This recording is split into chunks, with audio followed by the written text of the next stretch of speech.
Right then, we're going to rock and roll. Let's do this. I haven't got any notes or anything, but let's see how we get on. Hello and welcome to this album with me, William Han. Normally, it's the podcast where each episode a guest and I will deep dive an album of their choice. But this is an emergency podcast. The Glastonbury lineup is out and there is a lot to discuss. I'm in the hands of a Glastonbury veteran, Ben Randm.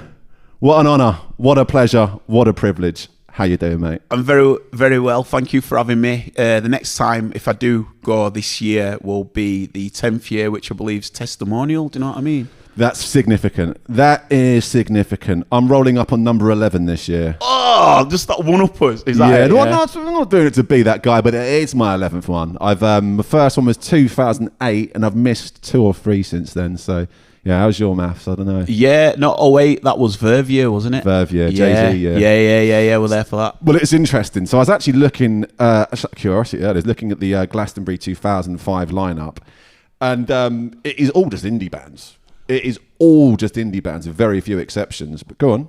It was all indie bands, but I don't know if you remember, Kylie was meant to headline. Yeah, exactly. And then she got ill, and then Basement Jaxx. Basement Jaxx replaced. Yeah.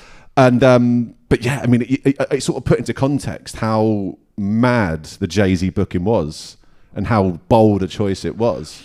Yeah, and no, because I remember, I don't know if it was that year before or years, I remember seeing Wu-Tang on the Pyramid, but like in a 5 o'clock sort of stage and like a time, and there's definitely different arenas that would have. I think it was more the prominence of it being a headline set, but at that time Jay-Z was the biggest hip-hop artist on planet, and he killed it. I was there, I was excited about it.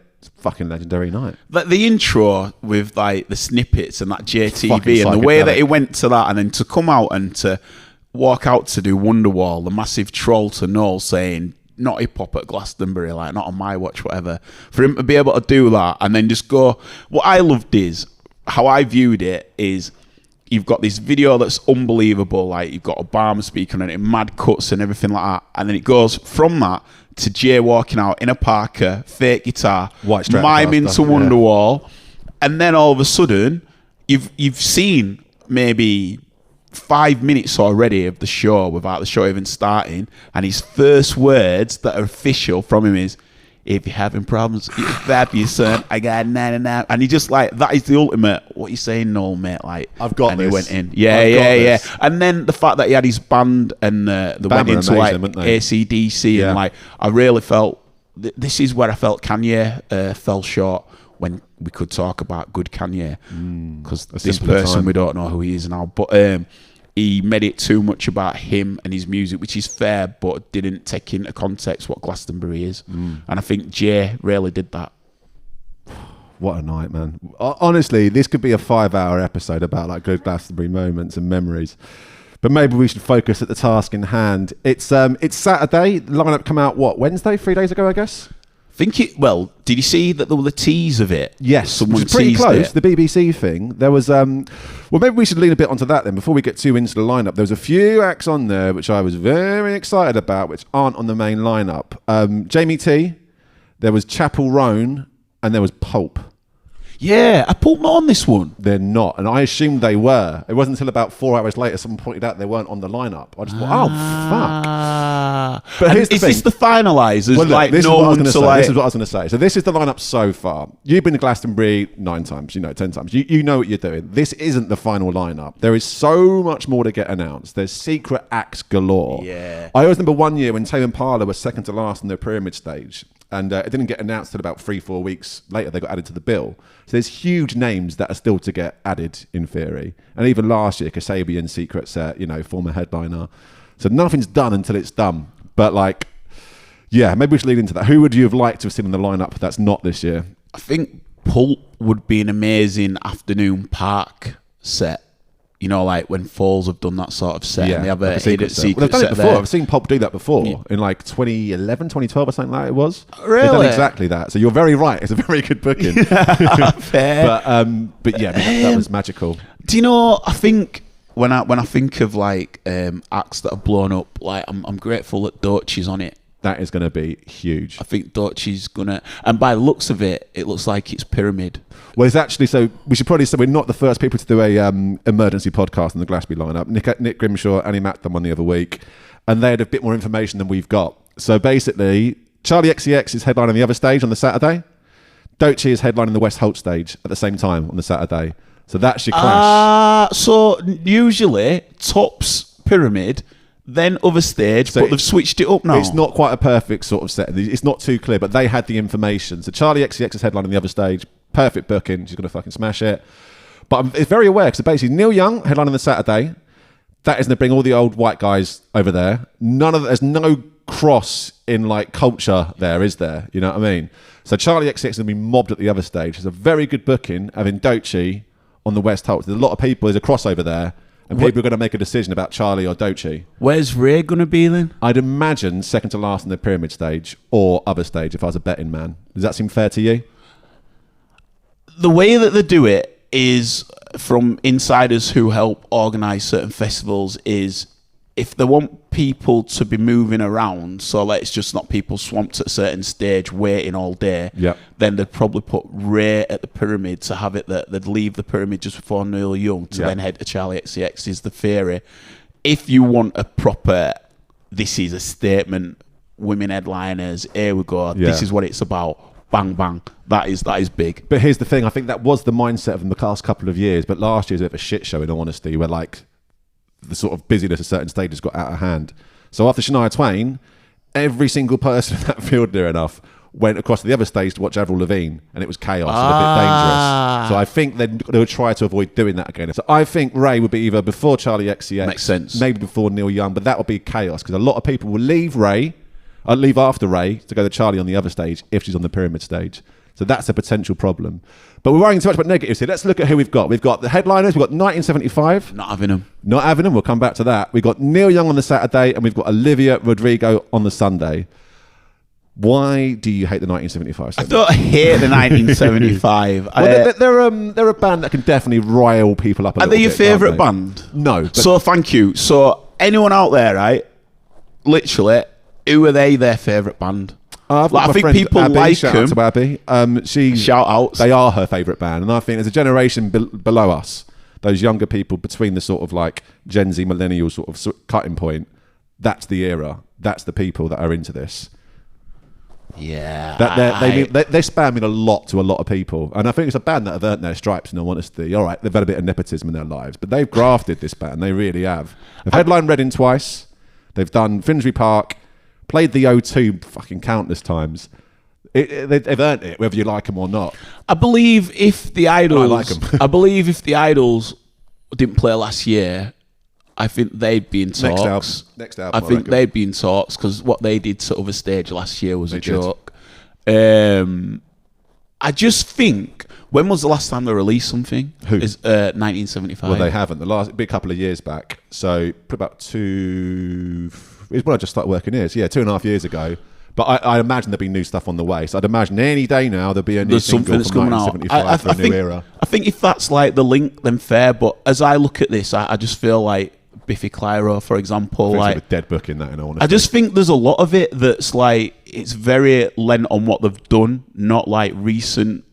And I know that could be down to recency bias. You want to see a bit of that, and I do think headliners is about earning your stripes. I do agree with that, but I just look at that and I remember Neil Young. I think it was 09, I think, wasn't it? It was 07. I'm sure that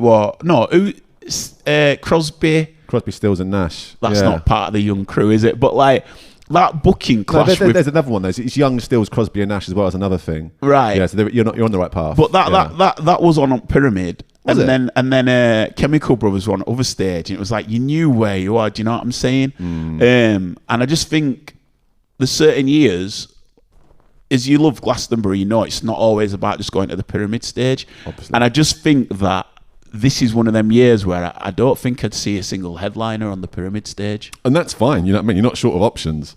For me, I'll definitely watch them in 1975. There is no chance I'll be watching Neil Young. Not my world at all. Can I just say, 11 years that you've been in, right? Iconic, timeless performances of being in that era, like headline iconic sets. Do you think 1975, even at their top game of what they dropped, would come into a close top 5 even of what you've seen on that stage? Do you think they've got potential? Here's the thing. You're 40. I'm not far beyond. 41, you said, wasn't it? Yeah, 41. Fucking hell. It doesn't look it, I must add. Doesn't fucking look it. But it's not about us anymore. We're old gits now. You've got to face that. For a generation of people in their 20s and 30s, this band mean the world to them. This is their, watching The Verve in 08 or watching Blur in 09. It's not all for us. It's not all for us, Ben. Yeah, I respect It's a bitter pill to swallow, and I'm very sorry to burst that bubble. No, I respect that, and I respect that sort of like perspective on that. I just generally feel caliber to caliber, performance to performance. Like even if you love that, like people that love Scissor, like would have buzzed off that performance last year, but then wouldn't have been able, I'm guessing, to put it in a top. So when I went to see Jay-Z in 08, in my day, like Jay-Z's performance was mint, but then I saw him 3 weeks later at MEN, and it was unbelievably better. Was it really? Yeah. It was outrageously better. I think 1975, what you probably get from them as a fan going to their show would be just as much as what you get as a headline, I believe. I don't feel like, I'm happy to be proved wrong, and I'm happy to be shown something that they do in that set where it's like, wow, you had to be there, like they nailed this moment. Well, let's find out. Genuinely, I think they will. I'm very excited by it. I'm a Matt Healy apologist, and I'll be there, man. Problem I've got, none of my mates are really into them, so I might be there. I might be on my J's. If you're listening to this, I could do with some extra company, I think. But let's move on a little bit. We're focusing much on the negatives here, so let's have a look. We've got Loyal Kana headlining the other stage. I'll give you on the Friday. I'll give you my positives. Alanis Morissette, huge. Unbelievable. That is going to be fucking. What I wish that was the Sunday though, because I want to be emotional, fragile, and close to tears. For that. So Friday, I just wish that was a Sunday, but either way, that is going to be fucking quality. So I imagine she'll be on second to last on the Pyramid stage for the 1975, but I could be wrong. I think there's this weird, like you say, what time was Cheryl on at? Like evening time. There's this weird. Earlier. She was on a bit There's earlier this than weird that. legend. Yeah. It's Friday, she was a great booking. Unofficial legend slot. I believe that's when Alanis will be on. Yeah, you're probably onto something there. Busta Rhymes is a great show. Huge. What do you reckon? That's West Holt's written all over it, hasn't it? Yeah. I think West that'd be fucking wicked. But I feel En Vogue will be Westall sort of like Sugar Babe sort of exactly. Huge booking that. Did not see that coming. That'd be class. En Vogue, and the headlined I think it was Across the Tracks the other year, and I couldn't make it because I was at the Emirates praying that Arsenal could win the Premier League. We've all got problems, but yeah, go on. So I missed out. So if I do get to go, I'll definitely be looking out for En Vogue. So on that Friday, who else is standing out to you there? I just think it's a bit meh. And I'm not trying to be that guy, because you don't need to see any bands at Glastonbury for it to be the best place on earth. Don't get me wrong, like, and especially with it being the fallow year after, it's definitely one. I thought that they've got to get it right this year, haven't they? But it's definitely one to just get in your veins. Do you know what I mean? Sure. Because it's only when you're not at Glastonbury and Glastonbury's on, you realise how much you miss being at that place. Absolutely. So, well, for me, I'm looking at there's a lot of the sort of bands I'd expect to see on the lineup. Self-Esteem, that was always guaranteed. I think she's going to be amazing. Wonder Horse, who I'm quite new to, discovered them. Well, as if I discovered them. They're doing bits though, aren't they? They're great. Doing bits. Yeah, they're really great. I sort of listened to both their albums in one day. They're a class band. Yeah, really good. So I've not seen them before, so I'm really looking forward to that. Fair. English Teacher makes sense. Leeds. Leeds. There you go. And Blossoms, great band. They deserve their space on a big sort of slot on either the Pyramid or the other stage, I reckon. Are good, credible band. Franz Ferdinand, thoughts on that? Not a Franz guy? I mean, they're here or there.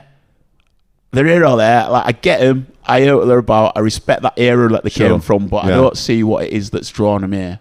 I'm excited. I've never seen Franz before, and they're one of those sort of indie bands that were of my era, but I sort of kept them at arm's length. That's what I'm saying. Yeah, it's like... But I'm excited. I'm well up for that. The new album's great, actually. The new album's class. I'd prefer to see Editors there. Oh, really? Yeah. You're an Editors guy? Over Franz, that definitely. Surprises me. In fact, they might be on the lineup, actually. I'm sure I saw them. Maybe it was the fake lineup we saw. Anyway, we'll move on. Saturday. So, as mentioned, Neil Young headlining the Pyramid stage. I've got no interest in that at all.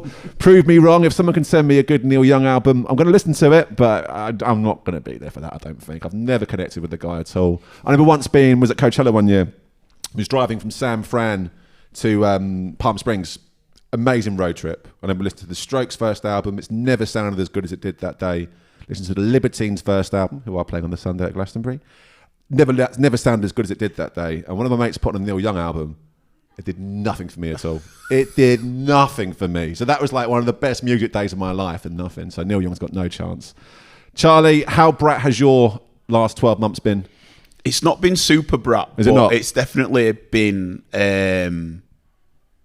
aroma. Brat adjacent, maybe. Yeah. It's definitely. You've had a brat life, to be fair. Forget brat summer. Yeah, I'm from Bradford. That's how we say it. There we go. But I've as a DJ, it's definitely Von Dutch goes off. I respect like her influences and how she's acknowledged her influences, but made it really credible for what she's doing. And I've got no doubt that her fans are obsessive, so the energy in that crowd will be mint, and that's well earned.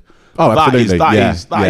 As I say, I can say my bits about 1975 and go back and forth. I think that's subjective, and you are probably right. Maybe it's beyond me, and the people that will love it will love it. But Charlie XCX is no argument, man. So I had a great Charlie XCX baptism of fire a couple of years back at Primavera. It was in 2019, I guess. And I was watching Nas and wasn't really looking forward to it. I wasn't really getting much out of it. I was like, the vibe was just a bit off. And a gay mate of mine took me to watch, forget her name now, it'll come back to me. But anyway, to see some pop star, young girl, Danish girl, I think she is. Really, really enjoyed it. And I was like, oh, that was really fun. Lapsy. Say again? Lapsy. No. It'll come back to me. But anyway, took me to watch a gay guy took me to watch a pop star, really enjoyed it. And then he dragged me to watch Charlie XCX. By this point, it's about 1 a.m, feeling a bit loose. I was with a bunch of gays and a bunch of the girlies having the live baptism of fire of Charlie XCX. And let me tell you, it was fucking class. I loved it. I think shout out to Primavera, because I felt the same when Tyler's year and before him was Dua Lipa. And I would never have considered going to watch Dua Lipa. And I was watching Dua. Was amazing, yeah. Every movement that lass does is stardom. Yeah. So that particular year, so I've done the same thing. Dua Lipa's the year after maybe. But anyway, that was when I realised pop music is great. I sort of really learnt to love pop music that day, in fact. So I've become a bit of a pop girly the last couple of years, thanks to the gays and girlies of Primavera. So thank you guys. Moving on, a little bit of Doechii that we mentioned. I've only discovered her fairly recently, but fuck me, that album is something else, isn't it? Yeah, her performance that was presented at the Grammys to not even lose any breath with the amount of agility that was shown and just the prowess and the level. There's some people that come into the game, like Sims, for example, comes into the game fully formed. Well, just wanting it. It's it's mine. I'm taking it, and no one can do anything about it. And you're like, oh, okay, levels have been set. And I think Doechii's just realised her capabilities, got the right people around her in order to progress, but still very much her eye on her artistry. And that's going to be a shutdown. That'll be a moment. That'll be, So what do you reckon? That's do you know Doechii? What that'll be? That'll be Janelle Monáe, 2011, West Stoltz. The people that were there, brother was there for that, yeah. Mate, the people that were there will swear down that's the best thing they've ever seen at Glastonbury. And I didn't get to go see it, and then I watched it as I got back, and I was like, why was I not there? We've all been there, man. And I feel that's what Doechii's going to be. So which way are you leaning on that Saturday? Would you be watching Charlie or are you watching Doechii? 100%. No hesitation there. The next booking is really interesting to me. Deftones playing on the Saturday. They're not a band I'm sort of overly... I can't pretend I'm a massive fan of them, but the band I really, really respect. They sort of come through in that whole sort of new metal era. Really heavy band. But sonically, their biggest influence is ride and shoegaze music. I think it's a really good book in that. I'll be very curious to see where they put them and how big a crowd they pull. It's a really sort of left field booking, and I'm very excited about that. On the same day as left field, it'd be interesting if they have them after left field. There you go. There you go. Yeah, but I feel I'd be buzzed off Deftones. You've got a wide music taste as well, man. So this is pretty, Honestly, that's what I'm saying. Is I felt. What about Bob Vylan, Amyl and the Sniffers, Japanese Breakfast? Any of this doing things for you? Amyl and the Sniffers, unreal charisma and just balmy. And I feel it'd be a band that I probably wouldn't listen to in the run up, I just want to go experience Get it. the baptism. Yeah. And funnily enough, another Aussie band that did that to me was Jaguar Ma. Oh, what a band! And then, They're class. Then they become mates and very like good people. And yeah, so I'd love to experience it. I think sometimes experience is the word for Animal Sniffers. Actually, well, that's it'll it. be an experience. There's no point. There's no. Like, I've heard a few tunes and I'm down with them, but I don't want to then all of a sudden pretend to be like that guy that's been clued up on them so long to smash them in and then be like, I sometimes like to be immersed and see how their fans respond to it, to really like, oh, this is the level you need to be if you want to get in at these. So that sound, Bob Vylan. Again, you know, very political. I think like someone said to me actually, my band Silverton Rascals, when we were playing at the Golden Lion in Todmorden, which is this infamous pub that it's in the middle of the valleys, they call it, in between Yorkshire and Lancashire, like over the Pennines. It is a place called Todmorden, and Andrew Weatherall, like, discovered the pub, I'd say. Not discovered it, but made it helped bring notoriety to it. Started getting amazing bookings, and now they have world-class caliber DJs popping in this like really intimate venue and really cool people off the track. Like, it's a destination spot, and we got to perform there. And someone who actually worked as Bob Vylan security said that we had a Bob Vylan energy in what our message and just the energy on stage were. So, but does that mean you'll be watching them on Saturday at Glastonbury? What do you reckon? No. I think if I'm real, like, any opportunity where I don't recognise anything or I'm not being urged enough to go see it, like, I want to be in the dance field, or I want to be in, is it Stonebridge, or I want to be somewhere where there'll be a Dennis Salter back to back with melody set or something like that. Like, you'd rather take a risk on a smaller, weirder stage than on another stage and watch a band you half know, right? Yeah, like, obviously it's about like where the masses go in certain elements, but I also think the more you go to Glasgow, the more that is less and less, and there's certain ones throughout the day that you do that, and then you want to go on your own ones. Yeah, absolutely. And I remember R.I.P. Jack Master, like, he played at Beat Hotel the same time as Dolly Parton. Obviously the world's watching Dolly Parton, and we had this naughty tear off to Jack Master at Beat Hotel. It was like everyone who were there chose to be there, and I just think, like, rather than sacrifice to be there, isn't it? Like, you know what I'm saying? But like, I feel like rather than try suss certain stuff out here and be like, that works, it's like, I prefer to see Bob Vylan at like Stylus in Leeds or at an academy and like get him on that level and then be like, all right, now I get it, rather than like take that hit there, watch them at where you West can just be like on in a naughty like just shindig at like 4 p.m. just. Well, on that, Kneecap are back this year after playing last year. So they played twice last year. They played first band on Woodsies. It was fucking sick. It's like 11 a.m. It was early. I was not getting too stuck in, I don't mind telling you. But people were. It was wicked. They also played about 3 a.m. in Shangri-La or somewhere. So, like, I'm very excited by the prospect of that happening again. Are you a Kneecap head? Do you know what? I feel Kneecap are so poignant in... Have you seen the film? I have seen the film. Mate. What a film. I think... What a message. I think, like... So I've been from Bradford. We've got Bad Boy Chiller Crew. And shout out Bad Boy Chiller Crew.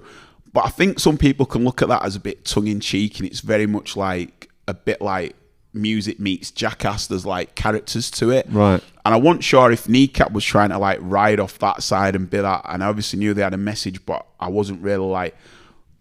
So one of my boys, Killian, he's from Dublin, like founding member of Silverton Rascals, and obviously hearing like the Irish side of stuff and everything like that, and then obviously knowing that they've got a message but not being quite acquainted with what that message was, and sort of seeing like just the way that they were being portrayed in certain stuff, always been outspoken, always been this, always been that, and not really giving the time of day to have a tune. I was just like, I'm aware of him, but I wonder what it is that's going to like get me onto him. Is it going to be a tune? Is it going to be this?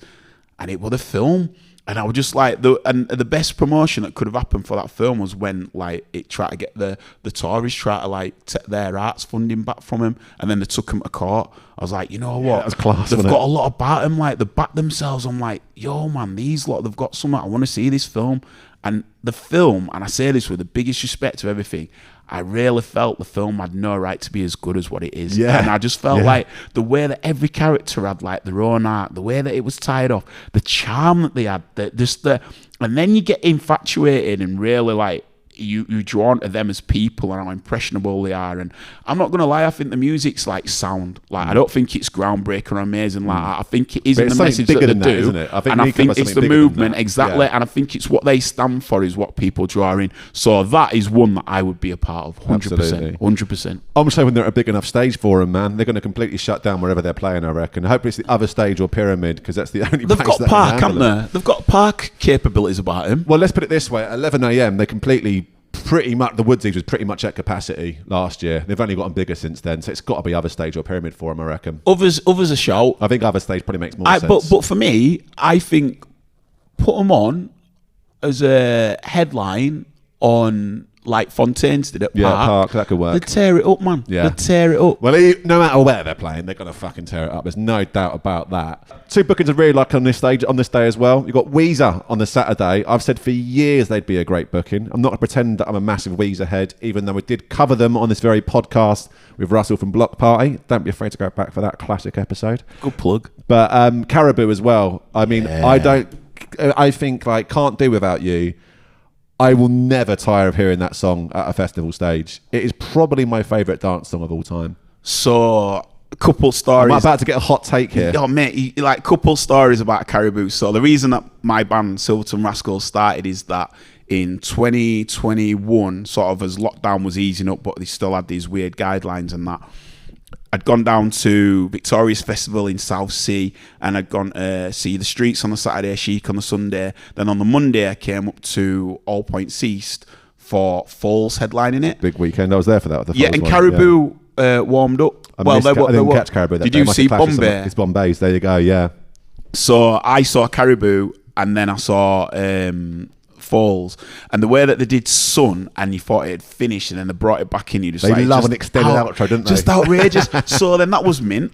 And then the last Glastonbury was at 2022, they were at West Dolts, and as I say, a massive Oasis fan, but I'm Liam, and I felt like this was before like any rumours of like reunions, and if anything it was still like peak beef. And I thought, if Noel dare try to have a little dig at Liam, I'd have just like, no, I was the opposite. I was like, if he has a dig at him, like, I'm going to find my way on that stage and just have a word and be like, mate, come on. So I was a bit too raw and sensitive. Yeah, man, it's like, you ripped out the wound, you know what I'm saying? It's like, it's got infected, man. So I was like, you know what? Like, rather than put yourself through that, and it was Noel and it was McCartney, I was like, I'll meet everyone for McCartney, but I'm going to go on my ones. I'm going to go see Caribou. Sick. Best decision. I love that you do a little ones one. I do it as well sometimes at Glastonbury. I love it. And especially if you've been there, you know, your shortcut. So it's like, all right, I'll get there and get there. And like, well, I think I do. I think I'm aware I'm better than I do sometimes. I get some manners put on me, you know what I mean? Sometimes. But obviously the advantage I have, and probably yourself as well, pretty tall men. Well, the thing is, the hair as well probably helps. The thing is, like at that Caribou gig, it wasn't super busy. Yeah, sure. So it were like, was it West Holtz? West Holtz. Yeah, so it was just the right heads. So like we had space, and I'm just like bubbling away, and I don't know how level we can be on this, but we were definitely enjoying the festivities, shall we say? At Glastonbury. Very much so. Very much so. It was very euphoric, and the music cut out. Right. So like all of a sudden, like the drummer's drumming, but there's no sound, and then you realise, oh wow, that's obviously everything that's going through the effects and stuff like that. And my state of play, shall we say, started to like realise, oh my gosh, like is the crowd gonna turn? Like this is a real weird moment. Like what I've never been at a festival where this has happened, and the crowd was so beautiful. It was like cheering, and like they were just stood up front going, we get it. And I was like, it's all right, mate, don't worry. And everyone's cheering, and the camera guys like zooming in on the people fixing it, and we're cheering the people fixing it, and they're passing like the pipes through to sort something, and then they plugged it back in.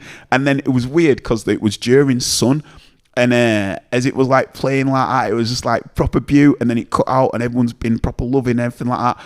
And then when it came on, this is Glassdoor magic, yeah, as it came on, the sun had perfectly just set, and the camera guy caught it, and the way that the music came back on, and he's caught Caribou, the crowd, and the sun just loitering. You just got this sun, like that is.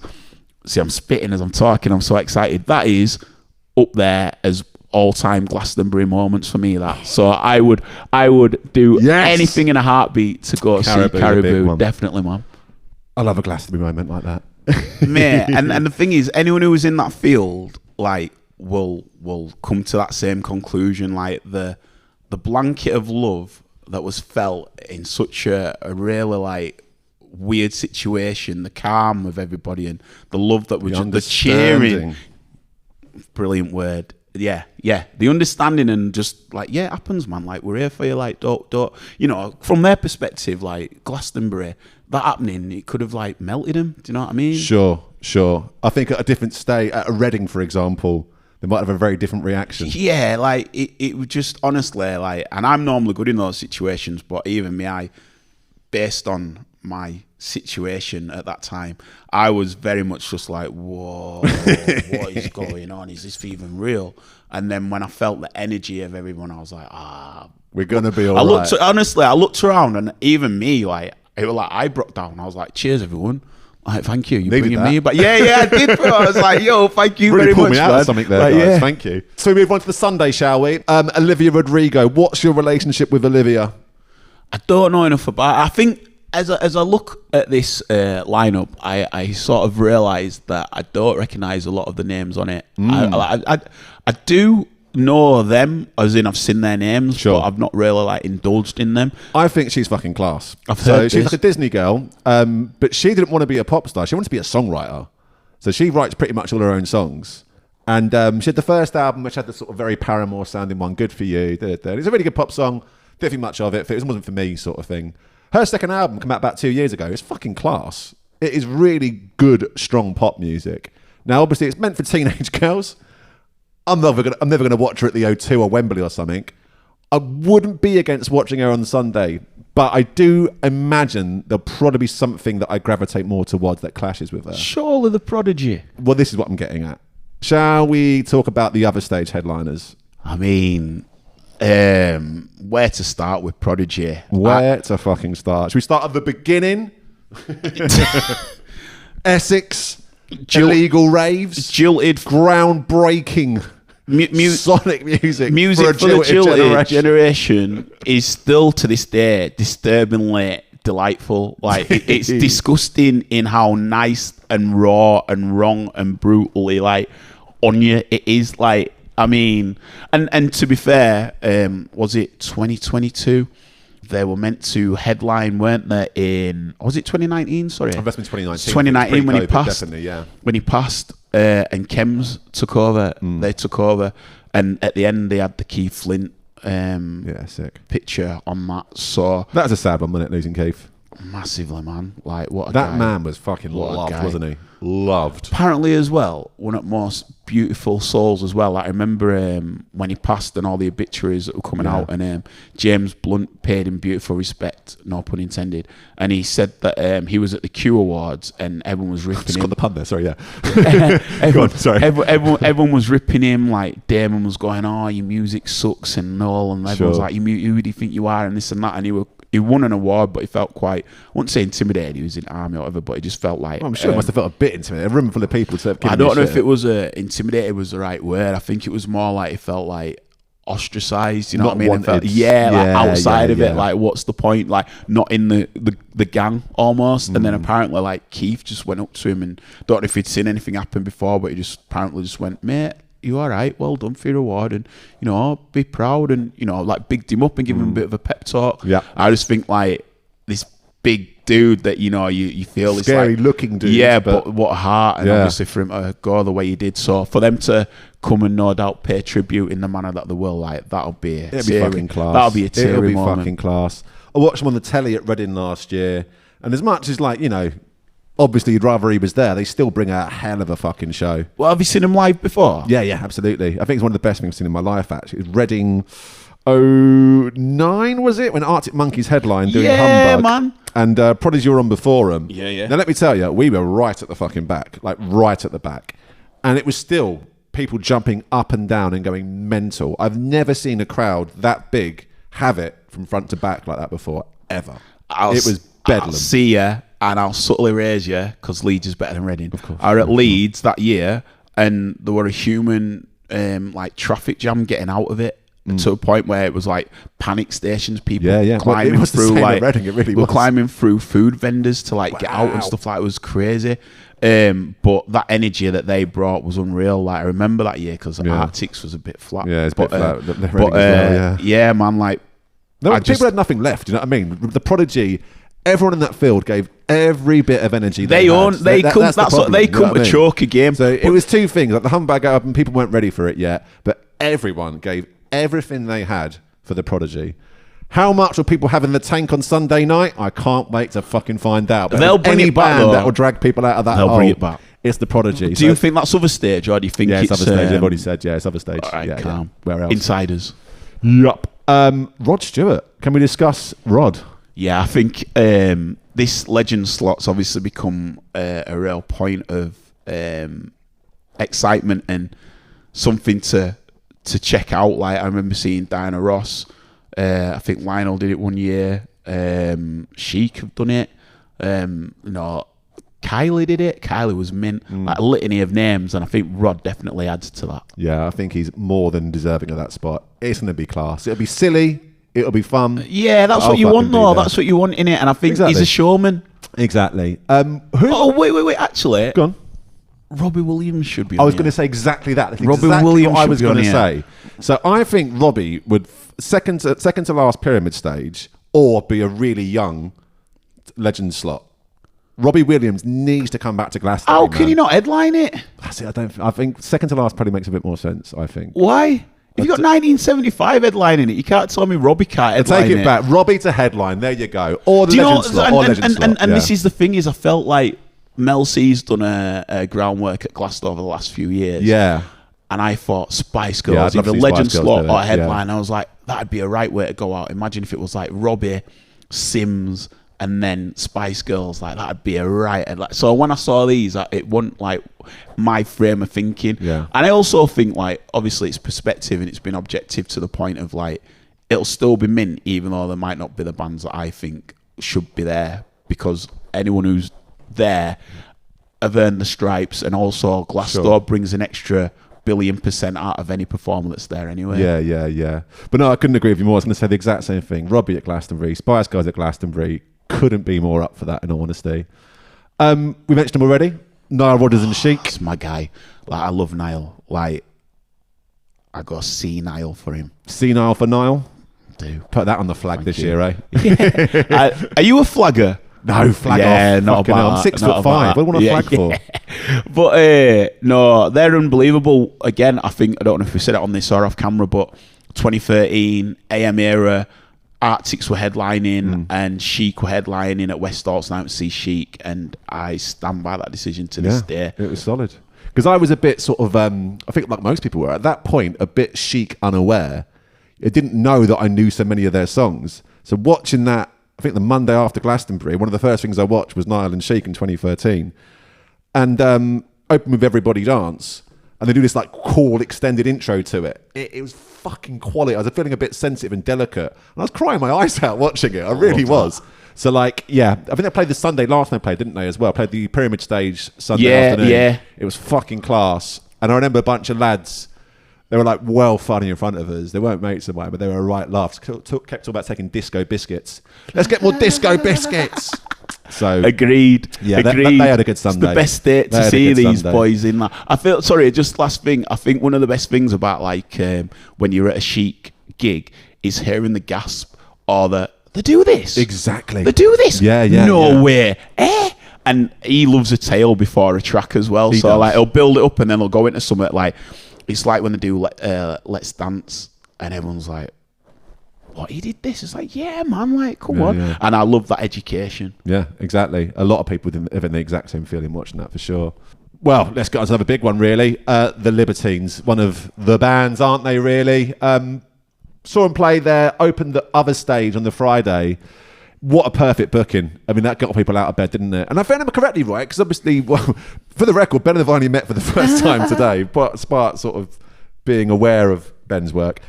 I think, were you on the screen? Yeah. Yes, exactly. I hadn't misremembered this. So you can tell the story better than I can then. Ben, after you, please. So, there was this news reporter, and he just looked a proper Tory. You know what I mean? Like proper, just like there and mock Glastonbury, not like understand it. And he wanted the shot of everyone, of like people stood there, and he was like in his immaculate jacket, and he was on like this raised stare, and he was like trying to pull this grumpy face as if to be like, he's above it all. Yeah, exactly. Fucking sorry, cunt. So I were like, we're not having him, and everyone's like, no, we're not having you, mate, we're not having you. And then he like bounced. So then already, like you just alluded to, you might not know the people, but you get on with everybody in what your surroundings are, and especially after all joining together to get rid of like a divvy reporter. So then we were all like mint and everything like that.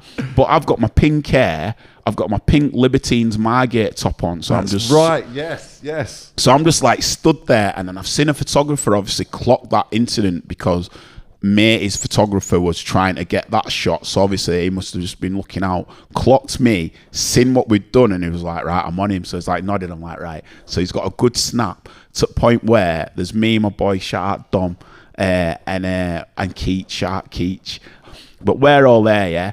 And the photographers clocked us, took a mint snap of us, and before that gig's even finished, it's up on BBC's like thingy. Class. Because there's a moment, basically, me and Pete are connected, I don't care, yeah.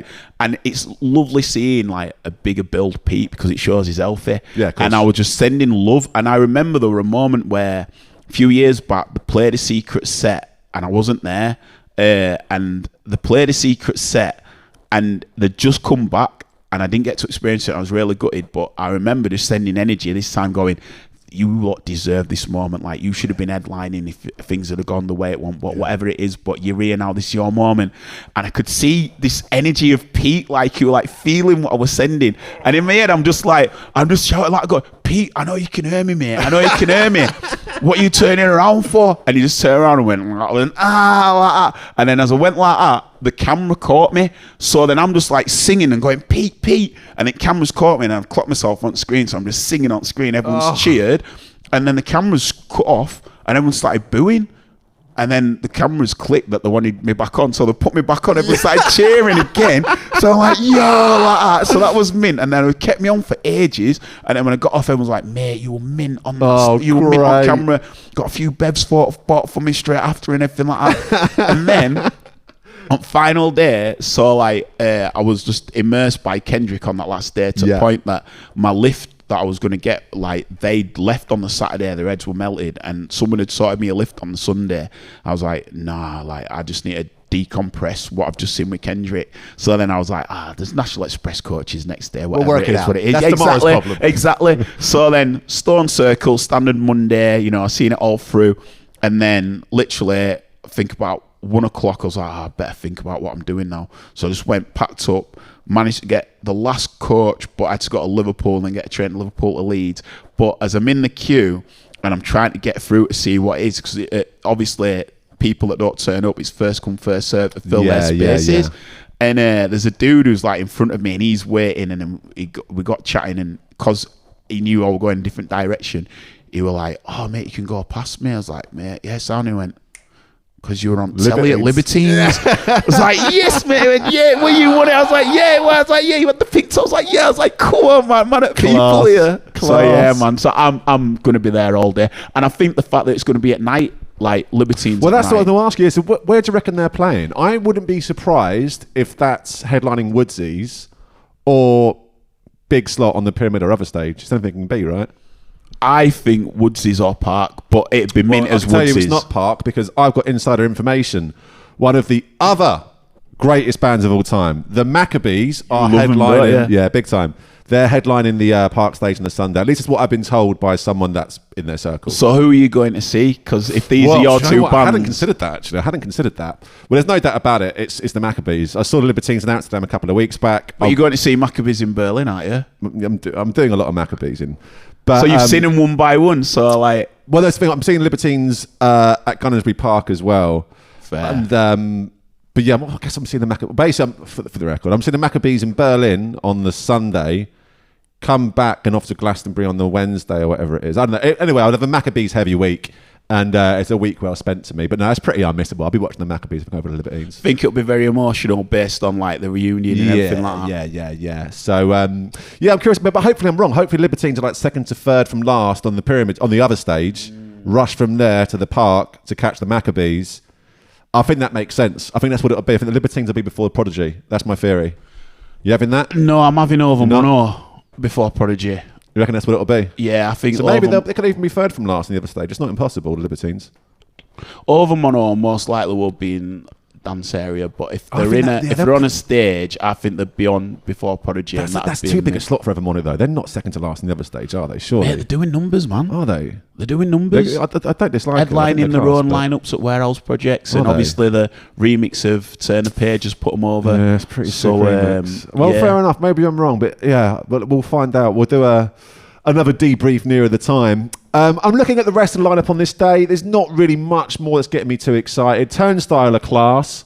Really heavy band, not normally my kind of thing. Sort of almost new metal adjacent kind of band. Watched them at All Points East a couple of years back. They're respected though, aren't they? Yeah, they're really good at what they do. Even if you're not into that sort of thing, they're very good at it. You know what I mean? So they're class.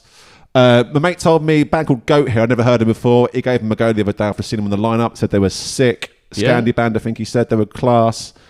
Parcels are a pretty good band. Sort of disco-y kind of band. Yeah. They're pretty good. Are they Oz? I think they're Belgian, if I'm not mistaken. I could be wrong. Like they spell all the songs with no spaces in the titles, don't they? Awkward little bastards. Yeah. I've got to say, surprised to see Wolf Alice back in the lineup. In all honesty, they must have some new stuff on the way. Yeah, I mean, as I say, I look at it and I like pause it, like potentially, like I look at it and I'm just like, I mean, Snow Patrol is so it's pretty wet, dead man. booking that, isn't it? Like, you know what I mean? And I just think like, I'll tell you, it'd be good though. It's Joe. Do you know Joe? It's Joe Keery, the geezer from Stranger Things.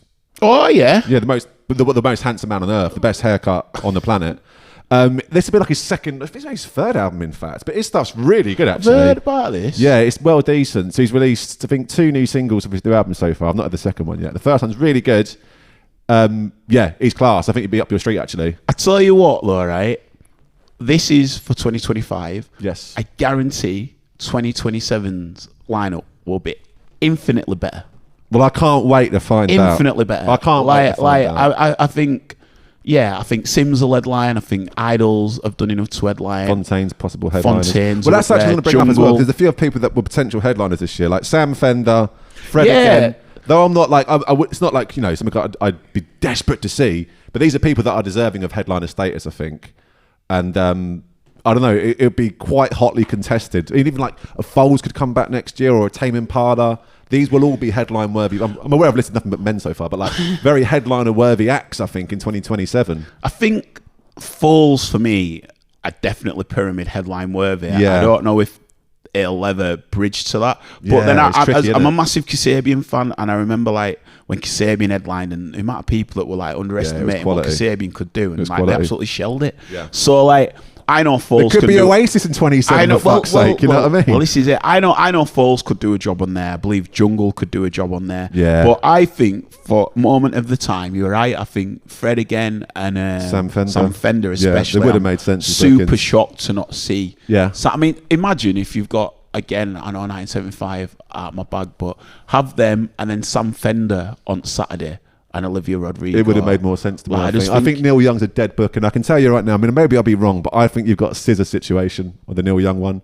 I think that is me fucking empty. I don't think it'll be empty, but I just think it's... The thing is, with Pyramid Stage, is like, you could have 50,000 and it still look dead. Weirdly, do you know what I mean? Because people are spread about. Which is fine during the day. It's fine during the day, but on a headliner status, there's no... Something's gone wrong if that field is not fucking packed. But do you know what we've not covered? Ezra Collective. Yeah, tell me. So they're a band that I respect a lot. They're not really my kind of thing. So I listened to their 2022 album just the other day for the first time, and it's like, obviously this is good. It's not for me though. From what I've seen, again going back to if you're not familiar with an artist but you want to see what they're about, I would recommend, and I would if I am there, enjoying that carnival atmosphere in a field. I think. So where do you reckon they'll be? Is that West Holts? Is that Pyramid? Is that other? Could be the Park even. I definitely think West Holts has it written all over it, but I think for a bolder, again, spreading the diversity around. I'd like to see him on other stage. Yeah, I think it's a good shout. I think other stage, so that could be a shout, and then that'll put him again on a different stratosphere to an audience. So more power to them. They're good people, man. Well, that's that put to bed. I think one of us is more into it than the other, but I, for one, cannot fucking wait. It's the best place on earth. Even if the lineup isn't to your taste, there is always mischief and fun and the unknown to be had. I can't fucking wait, man. What a place. This has been this album. I have been William Han. He has been Ben Randm. There isn't an album today, but that is the Glastonbury lineup, and I couldn't be more excited. Ta-ra. I'm going to say side should have been this album, that festival. Oh, I have been William Han. He has been Ben Randm. This has been this album. That has been that festival.